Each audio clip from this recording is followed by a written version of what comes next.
अगर लव जिहाद के नाम पे या कोई भी किसी से प्यार करता है या लिव इन रिलेशनशिप में रहता है, अगर वो किसी लड़की के संग गलत कर रहा है, उसका मर्डर कर रहा है, तो उसका नाम उबैद हो, उसका नाम शाहरुख हो या उसका नाम साहनी हो, जो भी हो, ऐसे लोगों पे कत्ल अगर वाजिब हो, मतलब साबित हो जा रहा है कि हाँ इसने कत्ल किया, ये सही इल्जाम है, तो मैं तो कहता हूँ आइए इस्लाम की तरफ और शरीयत के कानून की तरफ आइए। बीच चौराहे में उसका मजहब, उसका कास्ट, उसका क्रीड ना देखते हुए बीच चौराहे में ऐसे लोगों को मतलब सजाए मौत का सजा देना चाहिए। कांग्रेस ने एक ऐसा बिल पास जो है खारिज करवाया जिसको 2022 में भाजपा ने पास कराया कि कोई भी लोग अगर अपने मर्जी से मोहब्बत करके शादी करते थे तो उस पर जो है सज़ा होती थी और जुर्माना होती थी। अब कांग्रेस ने पास कर दिया और कांग्रेस ने कहा है कि इस बिल की ज़रूरत नहीं है। तो ऐसा इस वक्त कोई कानून का ज़रूरत नहीं था। इस वक्त जब बीजेपी सरकार ने कर्नाटका पे क्या और भी दीगर जहां भी उनका हुकूमत है, उन लोगों ने ये कानून बनाया सिर्फ मुसलमानों को टारगेट करने के लिए, लव जिहाद के नाम पे इस तरह के एंटी कन्वर्जन बिल लाया। अब कश्मीर के 370 को हटा देते हैं कि हिंदुस्तान सबका है, सब जगह रह सकता है, और फिर उत्तराखंड में गवर्नमेंट खामोश है, मुसलमानों को घर से चुन चुन के निकाला जा रहा है, उनके प्रॉपर्टी को नष्ट किया जा रहा है, उनसे बिजनेस खत्म किया जा रहा है। तो हिंदुस्तान जैसे दुनिया के सबसे बड़े डेमोक्रेसी में एक कम्युनिटी को कैसे टारगेट कर रहे हैं आप? बात हकीकत है, विदाउट कांग्रेस अगर आप पास्ट का भी एक्सपीरियंस देखिएगा, 90s और 90s का दशक, जेपी, हाँ, तो आप वो दौर भी देखिएगा जब देवेगौड़ा जी, आईके गुजराल जी प्राइम मिनिस्टर रहे। कांग्रेस को माइनस करके कोई भी गवर्नमेंट सेंटर में बनना नामुमकिन है। अगर हम लोगों को सेंटर में एक स्टेबल गवर्नमेंट चाहिए, एक सही गवर्नमेंट चाहिए जो चल सके, और एक अच्छा फ्रंट चाहिए, तो रीजनल पार्टीज के संग कांग्रेस को समझौता करना होगा। मीडिया से इस गवर्नमेंट के खिलाफ कुछ भी सुनना नामुमकिन है। ये अपने आला हजरत के खिलाफ कुछ नहीं बोलेंगे, जो भी हो जाए। कर्नाटका इलेक्शन जीतने के बाद कांग्रेस के मनोबल बढ़े हुए और कांग्रेस ने एक ऐसा ऐतिहासिक फैसला किया जिससे भाजपा के मजहबी वाले राजनीति का थोड़ा सा जो है मामला ठंडा होने वाला है।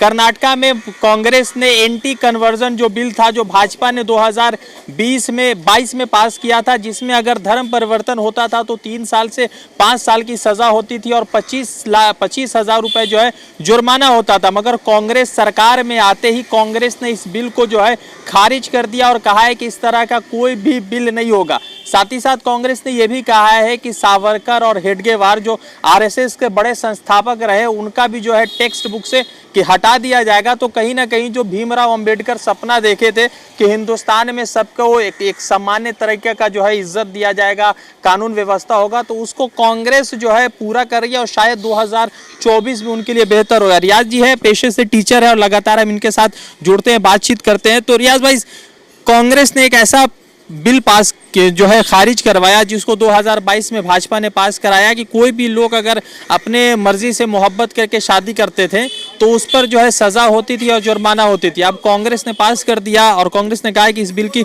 ज़रूरत नहीं है। तो इसको किस तरह से देखते हैं, क्या कॉन्स्टिट्यूशन की जीत हो रही है अब? देखिए, सबसे पहले एंटी कन्वर्जन बिल जो है, ये हिंदुस्तान में इससे पहले भी ये कानून मौजूद था। कोई भी लोग किसी भी मजहब को अपनाते थे तो वो दिल से अपनाते थे, ठीक है। अगर कहीं भी फोर्सफुली हो रहा है तो वो इलीगल है, नाजायज़ है। इंसान को कोई भी धर्म अपनाना चाहिए, चाहे वो हिंदुइज्म हो, इस्लाम हो, बुद्धिज़्म हो, दिल से। तो ऐसा इस वक्त कोई कानून का ज़रूरत नहीं था। इस वक्त जब बीजेपी सरकार ने कर्नाटका पे क्या और भी दीगर जहां भी उनका हुकूमत है, उन लोगों ने ये कानून बनाया सिर्फ मुसलमानों को टारगेट करने के लिए, लव जिहाद के नाम पे इस तरह के एंटी कन्वर्जन बिल लाया। तो ये बिल गैर ज़रूरी था क्योंकि ऑलरेडी इससे रिगार्डिंग कानून मौजूद था, और लोग अगर आप देखिएगा तो 95% जो भी लोग दूसरे मज़हब अपनाते हैं वो दिल से अपनाते हैं, ना कि कोई फोर्सफुली। अगर कोई कर रहा है तो वो गलत है।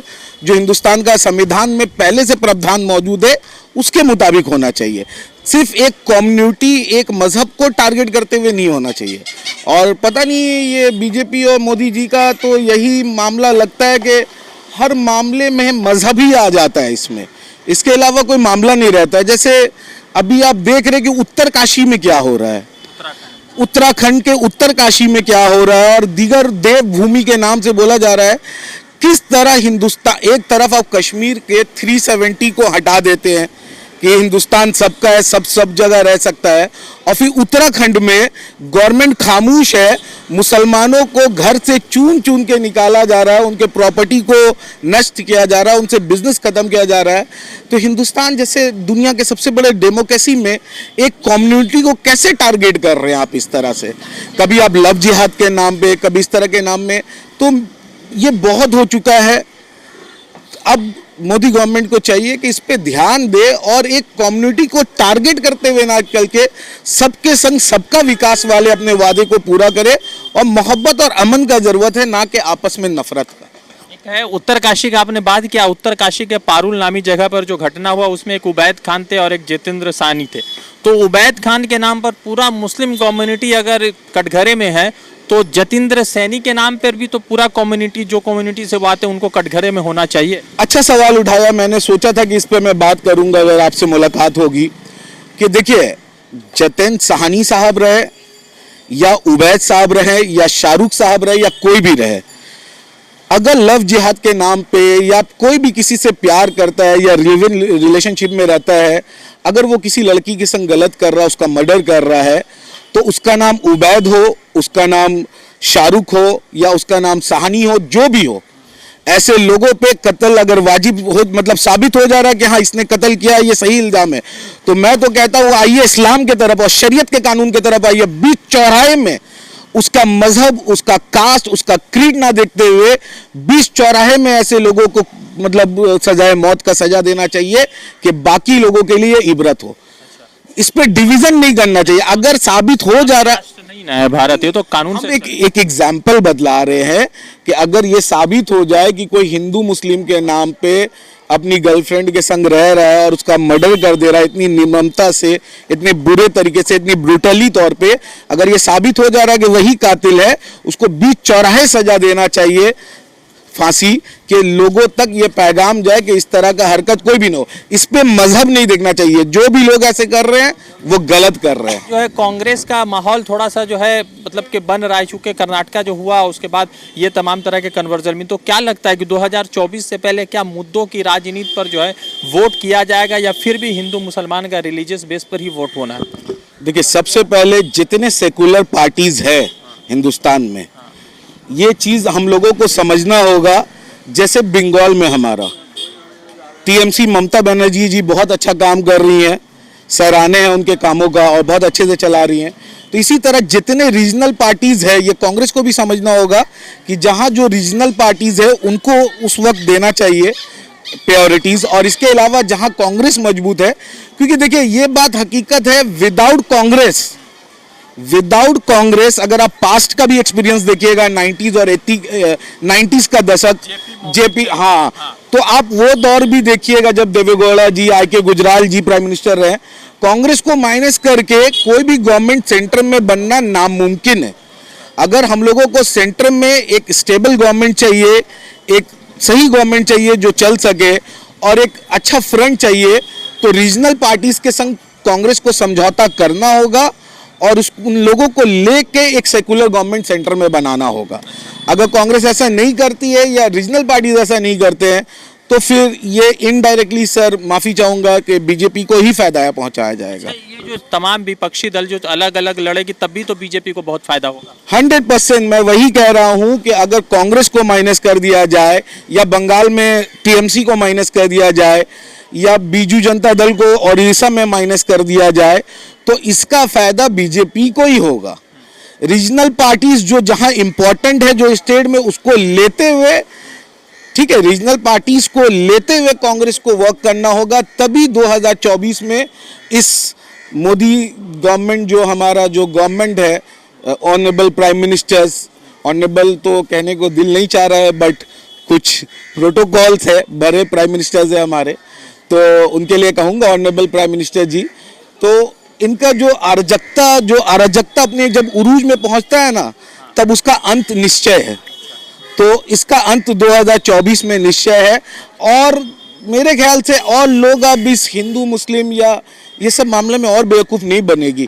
महंगाई अपने उरूज में है, पेट्रोल अपने उरूज में है, खाने का मतलब खाना जलाने का गैस सिलेंडर्स वगैरह हजारों में पहुंच चुका है। तालियां बजा रहे कि हमने घरों को उस धुओं से मुक्त कर दिया। कुछ मुक्त नहीं हुआ भाई। अगर आप देखिए यूपीए शासन में 400 रुपया हम लोग सिलेंडर मिलता था, 400 450 का सिलेंडर आज हम लोगों के पास 1150 में मिल रहा है। पहले वो बोले थे कि जो बिलो द पॉवर्टी लाइन होगा उन लोगों को सब्सिडी मिलेगा, बाकियों को नहीं मिलेगा। लेकिन आज कहाँ, आज तो सबका सब्सिडी खत्म हो चुका है। तो अभी अगर ये स्टेप को अगर देखें कि क्योंकि जैसे फ्री का जो थोड़ा सा अभी कांग्रेस ने शुरू किया तो वो भाजपा के हिंदुत्व पर थोड़ा सा भारी पड़ा है, चूँकि कर्नाटका जो बहुत हाईली पोलराइज स्टेट था वहाँ पर जीतना, फिर ऐसा बिल पास करना, तो ये तो कांग्रेस के लिए थोड़ा सा है कि भाई उनके जो है हिंदुत्व को हम किस तरह से चैलेंज कर सकते हैं फ्री बीस के नाम पर, या जो भी चीज़ें होती है उनको। क्योंकि महिलाओं का जब बस किराया फ्री किया गया तो बहुत सारी महिलाएं जो है बस के सीढ़ियों को चूम रही थी और देख रही थी कि जीवन में जो कभी नहीं हुआ कांग्रेस ने उसको पहली बार में कर दिया। देखिए, मैं इसमें एक थोड़ा लॉजिक से हट के बात करूंगा। जब ये हमारे ऑनरेबल मिनिस्टर साहब लोग करोड़ों करोड़ों का स्कैम कर देते हैं, अरे कम से कम क्यों फ्रीबीज और लेवड़ी के, जैसे मोदी जी कहते हैं लेवड़े के, मतलब क्या उसको हिंदी में लेवड़ी सरकार है ये, तो अरे कम से कम आवाम को तो कुछ बेनिफिट मिल रहा है, महिलाओं को तो कुछ बेनिफिट मिल रहा है, तो मिलने दीजिए ना। आप लोग तो फिर गवर्नमेंट में जो मिनिस्टर्स है 10,000 करोड़ का घोटाला, 20,000 करोड़ का घोटाला, पैसा तो आप लोग खा ले रहे भाई। कम से कम 1,000-2,000 पब्लिक को मिल रहा है, जैसे दीदी हमारे यहाँ देती हैं वुमेन्स को, क्या बोलते हैं उसको, 500 रुपये लक्ष्मी भंडार। अरे कुछ तो आवाम के पास आ रहा है, ऐसे तो लोग नेता ही खा जा रहे हैं पैसा, करोड़ों अरबों रुपए। कम से कम आवाम को तो मिल रहा है, कुछ तो मिलने दीजिए, लेवड़ी ही सही मिलने तो दीजिए मोदी जी। इसमें गलत क्या है, पब्लिक को मिलेगा। क्या अमेरिका में सब्सिडी नहीं मिलता है जो लोग ग्रेजुएट होते हैं? क्या फ्रांस में नहीं मिलता उन लोगों को भत्ता? $3,000 से ज्यादा भत्ता मिलता है पर मंथ। तो आखिर उत्तरकाशी का माहौल ही आपने कहा, आफ्ताब अमीन पूनावाला ने जब से जो है कि घटना किया था महाराष्ट्र में श्रद्धा वालकर का दिल्ली में, तो उस पर सब लोग चिल्ला रहे थे। फिर उसके बाद रमेश सहाने जो महाराष्ट्र के मीरा रोड में उसने अपनी पत्नी को या लिविंग पार्टनर को जो है 20 टुकड़ों में काट दिया था, तो उस पर जो है मीडिया का थोड़ा सा जो है मेन स्ट्रीम मीडिया वो खामोश बैठी हुई थी। उसने कुछ ऐसा जो है प्रश्न नहीं उठाया या पूरे कम्युनिटी को कटघरे में नहीं खड़ा किया। देखिए, आज के टाइम में मीडिया से कुछ अगर आप एक्सेप्ट कर रहे हैं तो ये सबसे बड़ी भूल है। मीडिया जाने के गोदी मीडिया, नॉट ऑल मीडिया। आज भी कुछ प्रिंट मीडिया, आप जैसे कुछ सोशल मीडिया एक्टिविस्ट, इन लोग जिंदा है। जैसे हमारे ऑनरेबल रवीश जी है, और भी इस तरह के कई है, मैं नाम भूल रहा हूँ, शर्मा साहब एक हैं। तो इन लोग अभी भी मीडिया को सोशल मीडिया में जिंदा रखे हैं, लेकिन गोदी मीडिया से इस गवर्नमेंट के खिलाफ कुछ भी सुनना नामुमकिन है। ये अपने आला हजरत के खिलाफ कुछ नहीं बोलेंगे, जो भी हो जाए।